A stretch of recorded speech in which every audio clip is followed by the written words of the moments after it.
সন্ধে হলেই মনটা যেন কিছু খাই কিছু খাই করে, কী যে খাই বুঝতে পারি না। হ্যাঁ, হঠাৎ মনে পড়লো কালকে আমি একটু মাশরুম এনে রেখেছিলাম। তো চলো সহজ পদ্ধতিতে মাশরুম দিয়ে কিছু একটা বানানো যাক। তো মাশরুমটাকে এইভাবে কেটে নিয়েছি।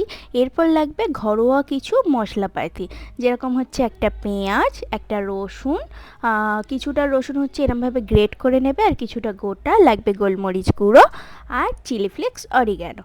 তো চলো, কড়া গরম হতেই দিয়ে দেবো তাতে একটু সাদা তেল।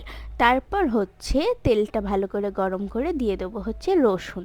রসুনের যে ফ্লেভারটা, এই ফ্লেভারেই হচ্ছে রান্নার আসল স্বাদ। আর এই রান্নাটার নাম হচ্ছে পেপার ফ্রাই মাশরুম। কী কারণে পেপার ফ্রাই জানো? এটার আসল উপকরণটাই হচ্ছে গোলমরিচ। গোলমরিচ গোটাও তোমরা দিতে পারো, গুঁড়োটাও দিতে পারো, আর হ্যাঁ, এটা কিন্তু একটু ঝাল ঝাল খেতে হয়। তো পেঁয়াজটা একটু ভাজা ভাজা হয়ে গেলে, এরকম একটু আর কি লালচে লালচে হয়ে গেলে দিয়ে দেবো মাশরুম। তো মাশরুমটা দিয়ে নাড়িয়ে চাড়িয়ে নেব। আগে থেকে কিন্তু আমরা কোনো নুন বা কোনো মশলা দেব না, কারণ মাশরুম নিজস্ব একটা জল ছাড়ে। নিজের জলেই নিজে এই রান্নাটা হবে, আমরা কোনো জলও অ্যাড করব না। তো যতক্ষণ না সেই জলটা ছেড়ে নিজের জলটা শুকিয়ে যাচ্ছে, ততক্ষণ এটা আমরা হাই ফ্লেমেই কুক করব। তো এরমভাবে দেখতেই পাচ্ছ মাশরুম একটা নিজস্ব জল রিলিজ করেছে। এই জলটা যতক্ষণ না শুকাবে কুক করতে থাকবে। তারপর যখন জলটা শুকিয়ে যাবে, দিয়ে দেবো হচ্ছে স্বাদ মতো নুন, আর এখানে হচ্ছে দিয়ে দেবো চিলি ফ্লেক্স, অরিগ্যানো, আর হচ্ছে গোলমরিচের গুঁড়োটা। গোলমরিচের গুঁড়োটা এই উপকরণ আর কি বেশি করে একটু দিতে হয়।